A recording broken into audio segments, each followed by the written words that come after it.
Assalamualaikum warahmatullahi wabarakatuh. Muhammad bin Al-Hanafiyah atau nama aslinya Muhammad bin Ali bin Abi Thalib, adalah salah seorang anak dari Sayyidina Ali bin Abi Thalib.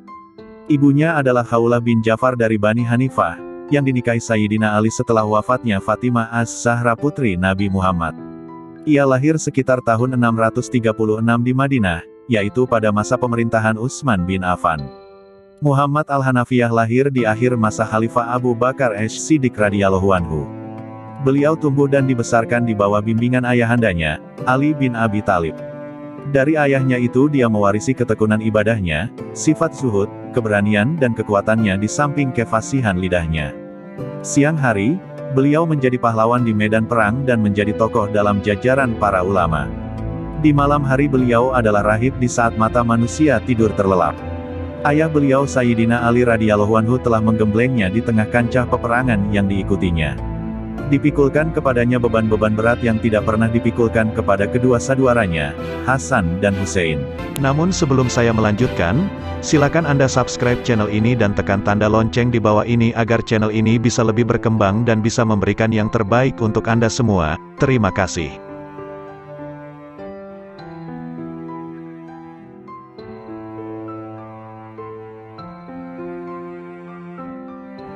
Suatu hari, Sayyidina Ali bin Abi Thalib duduk-duduk bersama Rasulullah Shallallahu Alaihi Wasallam dan berkata, "Wahai Rasulullah, seandainya saya punya anak lagi setelah Anda tiada, bolehkah saya memberi nama anakku dengan nama Anda dan saya berikan kunyah julukan dengan kunyah Anda, yakni Abu Al-Qasim?" Nabi Shallallahu Alaihi Wasallam bersabda, "Boleh." Waktu bergulir, hingga akhirnya Nabi Shallallahu Alaihi Wasallam wafat dan beberapa bulan kemudian disusul putrinya, Fatimah yang merupakan ibunda Hasan dan Hussein. Setelah itu Sayyidina Ali bin Abi Thalib menikah lagi dengan seorang wanita dari Bani Hanifah bernama Khawlah binti Ja'far bin Qais Al-Hanafiyah. Perkawinan ini melahirkan seorang bayi laki-laki yang diberi nama Muhammad dan diberi julukan Abu Al-Qasim dengan restu dari Rasulullah Shallallahu Alaihi Wasallam sebelumnya. Namun demikian orang-orang biasa memanggilnya dengan nama Muhammad Al-Hanafiyah untuk membedakannya dari kedua saudaranya, Hasan dan Hussein. Ibu keduanya adalah Fatimah Az-Zahra. Sedangkan ibu beliau wanita dari Al-Hanafiyah. Kemudian nama itulah yang banyak dikenal oleh sejarah. Muhammad Al-Hanafiyah lahir di akhir masa Khalifah Abu Bakar As-Siddiq radhiyallahu anhu. Beliau tumbuh dan dibesarkan di bawah bimbingan ayahandanya, Ali bin Abi Thalib. Dari ayahnya itu dia mewarisi ketekunan ibadahnya, sifat zuhud, keberanian dan kekuatannya di samping kefasihan lidahnya. Siang hari, beliau menjadi pahlawan di medan perang dan menjadi tokoh dalam jajaran para ulama. Bab, kedua kakakku ibarat kedua mata ayahmu, sedangkan kedudukanku adalah ibarat kedua tangannya. Maka ayah menjaga kedua matanya dengan kedua tangannya.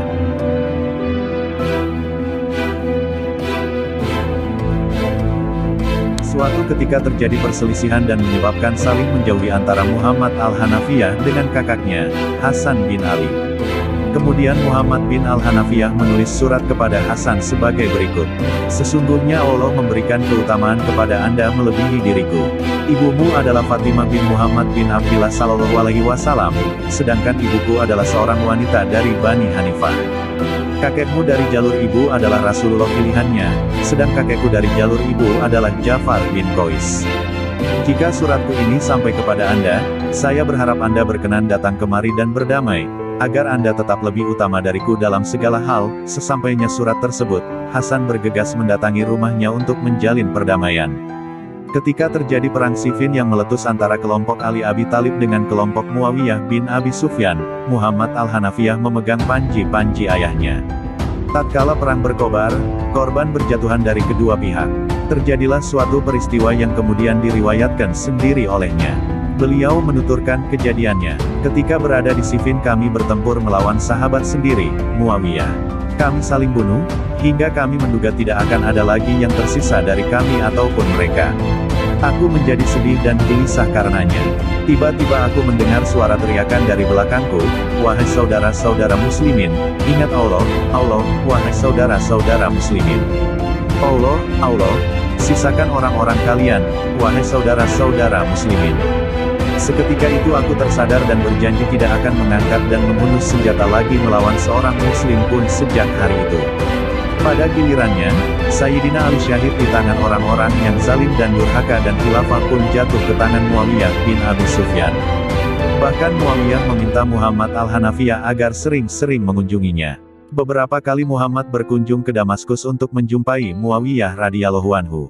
Ketika suatu hari Kaisar Romawi menulis surat kepada Muawiyah yang antara lain berisi, "Raja-raja dari kalangan kami memiliki kebiasaan melakukan surat menyurat dan saling mengirimkan hal-hal menakjubkan yang dimiliki masing-masing. Lalu kami saling berlomba dengan hal-hal yang menakjubkan yang kami miliki. Berkenankah Anda mengizinkan kami melakukan hal yang sama seperti kebiasaan yang berlaku di antara kami?" Muawiyah menyetujui tawaran tersebut dan memberikan izin. Setelah itu Kaisar Romawi mengirimkan 2 orang lelaki yang berpenampilan menakjubkan.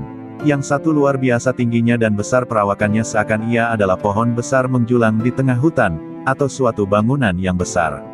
Yang satunya lagi kuatnya luar biasa dan ototnya kuat bagaikan binatang buas. Kedatangan keduanya disertai sepucuk surat berbunyi, "Adakah orang yang menyamai kebesaran dan kekuatan kedua orang ini di negeri Anda?" Muawiyah bermusyawarah dengan Amru bin Ash. "Muawiyah, untuk orang yang tinggi besar itu aku sudah menemukan tandingannya, bahkan melampauinya yaitu Qais bin Sa'ad bin Ubadah. Tetapi untuk menandingi orang yang kuat itu aku meminta pertimbanganmu." Amru bin Ash, "Ada 2 orang yang cocok, hanya saja keduanya jauh dari Anda, mereka adalah Muhammad Al-Hanafiyah dan Abdullah bin Zubair." "Muawiyah, bukankah Muhammad Al-Hanafiyah tidak jauh dari kita?" "Amru, tapi apakah menurut Anda dengan kedudukannya yang mulia itu, beliau bersedia diadu dengan si Romawi di depan khalayak ramai?" "Muawiyah, beliau pasti bersedia, bahkan lebih dari itu selagi beliau melihat ada kebaikan di dalamnya dan Islam semakin nampak berwibawa." Kemudian Muawiyah memanggil Qais bin Said bin Sa'ad dan Muhammad Al-Hanafiyah. Gelanggang dibuka, untuk mengetahui siapa yang lebih tinggi, Qais bin Sa'ad membuka celana luarnya dan dilemparkannya kepada orang-orang Romawi sambil menyuruh untuk memakainya. Ketika dipakai ternyata menutup sampai ke dadanya sehingga orang-orang pun tertawa geli melihatnya. Giliran Muhammad Al-Hanafiyah, dia berkata kepada penerjemah, "Katakan kepada orang Romawi ini, dia boleh memilih, dia duduk dan aku berdiri. Lalu dia harus bisa membuat aku duduk atau aku yang membuat dia berdiri.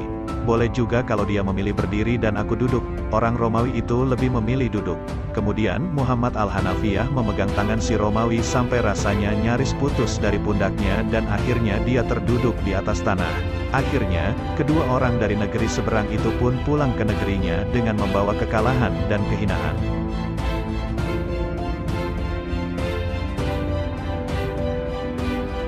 Demikianlah sekilas kisah tentang Muhammad Al-Hanafiyah bin Ali bin Abu Thalib. Sampai jumpa di kisah selanjutnya. Wassalamualaikum warahmatullahi wabarakatuh.